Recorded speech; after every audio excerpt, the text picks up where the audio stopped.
ரொம்ப நாளாவே ஒரு ஒர்க் வந்து பெண்டிங்கில் வச்சுட்டே இருந்தேன். 2 மினிட்ஸில் செய்கிற வேலையாக இருந்தாலுமே என்னால் செய்யவே முடியல. ஹஸ்பண்ட் கிட்ட சொன்னோன்னே அவர் செஞ்சு கொடுத்துட்டாரு. ஒன்றும் இல்லைங்க, இந்த வெத்தலை கொடி வந்து கட்டி விடணும் அப்படின்றது தான் அவரும் முடிச்சு கொடுத்துட்டாரு. சரி, என்ன பிரேக்ஃபாஸ்ட் செய்யலாம்னு யோசிச்சே இருக்கும்போது பாப்பா வந்து முருங்கைக்காய் சாம்பார் கேட்டாங்க. அவங்க முருங்கைக்காய் லைக் பண்ணுறாங்களோ இல்லையோ, பட் அவங்களுக்கு அந்த சாம்பாரில் அது போட்டால் அந்த டேஸ்ட் பிடிக்கும் அப்படின்றதுக்காக சரி பக்கத்தில் இருக்க கடைக்கு தான் போகலாம் அப்படின்னு யோசிக்கும் போது ரொம்ப ரேட் அதிகமாக இருக்குது. சரி மார்க்கெட் போயிட்டு வந்துடலாம்னா டைம் ஆகிடுச்சு. சரி ஓகே, அப்போ நம்ம உழவர் சந்தைக்கு போயிட்டு வந்துடலாம் அப்படின்னு சொல்லிட்டு 2 கிலோமீட்டர் ரேடியேஷன் தான் போயிட்டு வெஜிடபிள்ஸ்லாம் வாங்கிட்டு வந்தோம்.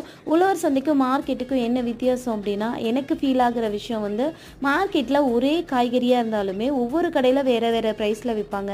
பட் உழவர் சந்தையில் அப்படி கிடையாது. எல்லா வெஜிடபிள்ஸுமே வந்து ரேட் ஃபிக்ஸ் பண்ணி தான் விற்கிறாங்க. அது ஒரு பெரிய பெனிஃபிட்டு.